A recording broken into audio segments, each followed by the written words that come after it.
Hey guys, what's up? I'm Erin and welcome back to the channel. I recently did a couple videos, one that focused on income and divided Americans into lower, middle, and upper income brackets, and another that focused on net worth, dividing America into the 5 quintiles. Overwhelmingly, there was a great interest in that top 20%, that top quintile, and to have it broken down further. And I'll be honest with you, I'm just as interested in those numbers. So that's the goal of this video. We're gonna look at that top 20%, the top 10%, the top 5%, the top 1%, and even the top 0.1%. To reach these upper echelons, you need a combination of a good income and a high net worth. So we're gonna cover both of those in this video.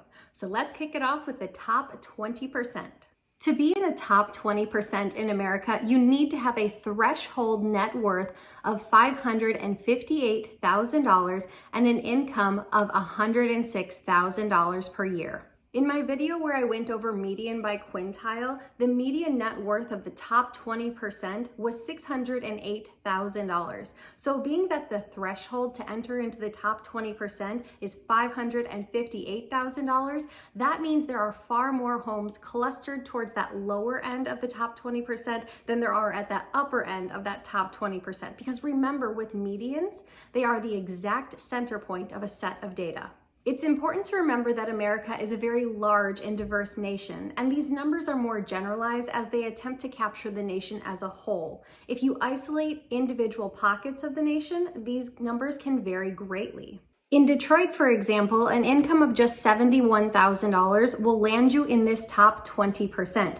However, in San Francisco, you need an income of $239,000 per year to be among the top 20% of the city's earners. An interesting fact to consider is that over 50% of the nation's income is earned by households that have an income of $100,000 or more. So that means that roughly 20% of our nation is earning about 50% of our nation's income. It's important to keep in mind that the median household income in America is $65,700, and the median household net worth is $121,700.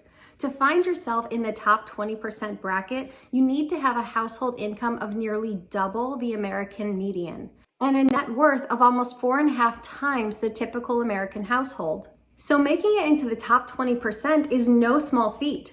But sometimes I think we look at these numbers of the top 20% and we think they look a little bit low. Hence why I think there were so many requests for this video, breaking it down even further. I know personally, I look at these numbers and I think they look a little bit low. How can a household income of $100,000 put you in the top 20%? I look around and I see so many people driving luxury cars, living in large homes, and just all around seeming to live a luxurious life. So it just doesn't seem to add up. But it's important to keep in mind that 77% of Americans have some type of debt. 47% carry credit card debt. 62% have mortgage debt. 44% have an auto loan, and 27% lease their vehicle. So just because the people around you look incredibly wealthy or look like high income earners, that may not be the case. They could just be heavily financing their lifestyle. Next up, the top 10%. To be in the top 10%, you need a net worth of $1.2 million and an annual household income of $173,000. I think being in the top 10% is special because it means you've reached millionaire status. There are over 15 million millionaire households in America, so they make up about roughly 11% of the population. And if you want to make your way to the top 10%, you have to look at what the top 10% are doing. According to the IRS, the typical millionaire has 7 streams of income. Those being earned income, like your paycheck, dividend income, typically from stocks, capital gains on items appreciating in value, interest income coming from investing, savings, or bonds, rental income, usually from a property you would own, profits from a business they own, and royalties. I am a huge believer in having multiple streams of income, as it is a phenomenal way to boost your annual income while simultaneously reducing your dependence on any single source of income. The good news here is that if you're an investor in the stock market, you can check 3 boxes on this list. You will likely have dividend income, capital gains, as well as interest income. I am a huge advocate for investing in the stock market, but personally, I don't consider my investments a source of income. I'm in the working and the savings years of my life, and I have no intention of touching my investments for a long time.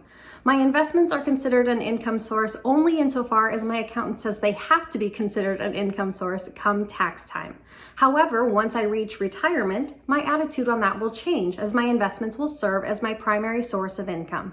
Also, it can be a really great idea to be a business owner. And we live in the age of entrepreneurship. The barriers to entry to start your own business are incredibly low. You can start one with simply a laptop and an internet connection. And you don't need to quit your day job to do this. You can simply use it as a side hustle and reduce your reliance on your day job.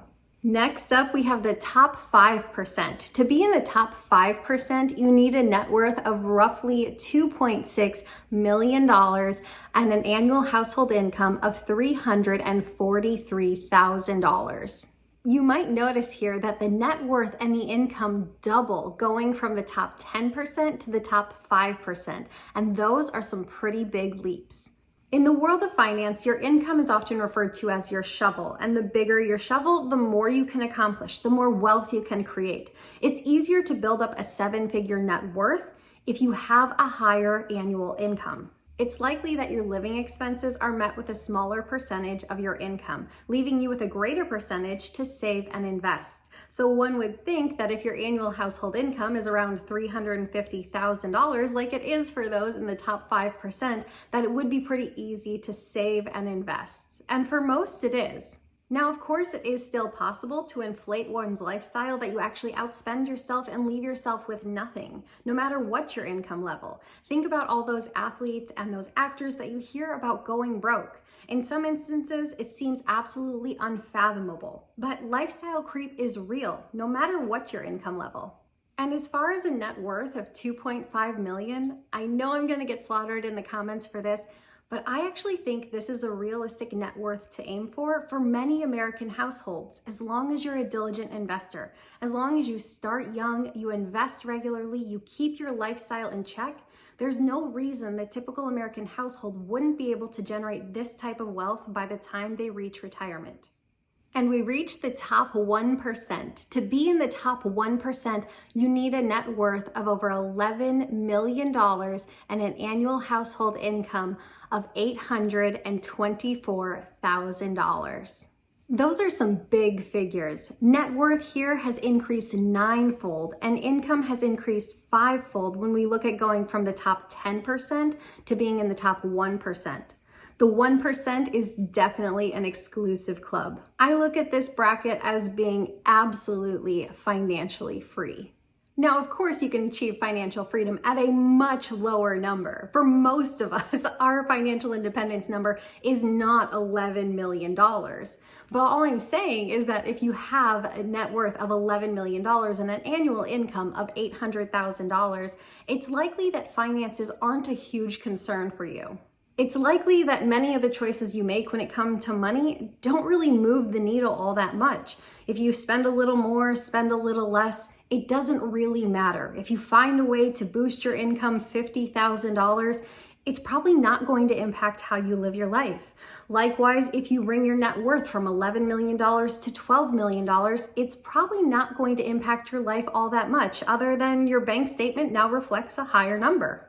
The life that the ultra-wealthy 1% can afford and often live is quite unimaginable to the typical everyday American. As of 2021, the top 1% control $36.2 trillion of wealth, whereas the middle 60% of Americans control $35.7 trillion of wealth. So that means the top 1% has more wealth than the entire middle class of America. Some fun facts about the top 1%, 92% of them live in a home that is valued at over $800,000. They are most likely to be found living in San Francisco, Washington, D.C., New York, and LA. They are 10 times as likely to do international travel compared to the typical American, but only 2 times as likely to own a luxury vehicle. And finally, to be in the top 0.1%, you need a net worth of over $43 million and an annual income of $3.2 million. All I have to say is that's a lot. What else is there to say? If you're making $3.2 million per year, that means you are making roughly $8,800 per day, every single day of the year. That's more than the vast majority of people make in a month. If you want to translate that into an hourly wage, that comes to about $1,500 per hour. Again, that's more than many people make in an entire 2-week paycheck. So yes, it's a lot.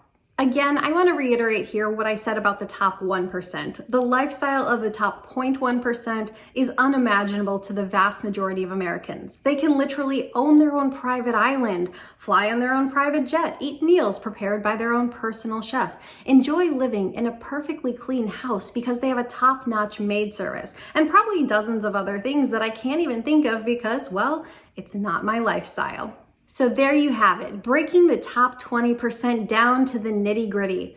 The top tiers of our nation truly hold some massive amounts of wealth. So what do you think about the top 20%, 10%, 5%, 1%, or even the 0.1%? That top 0.1% is so hard for me to fathom and hard to imagine. Let me know your comments down below. I post new videos every single week. If you got anything at all out of this one, please give it a like. If you're new here, please consider subscribing. Or if you know of someone who might get something out of these type of videos, please consider sharing. I hope you have a good week. I'll see you soon. Bye.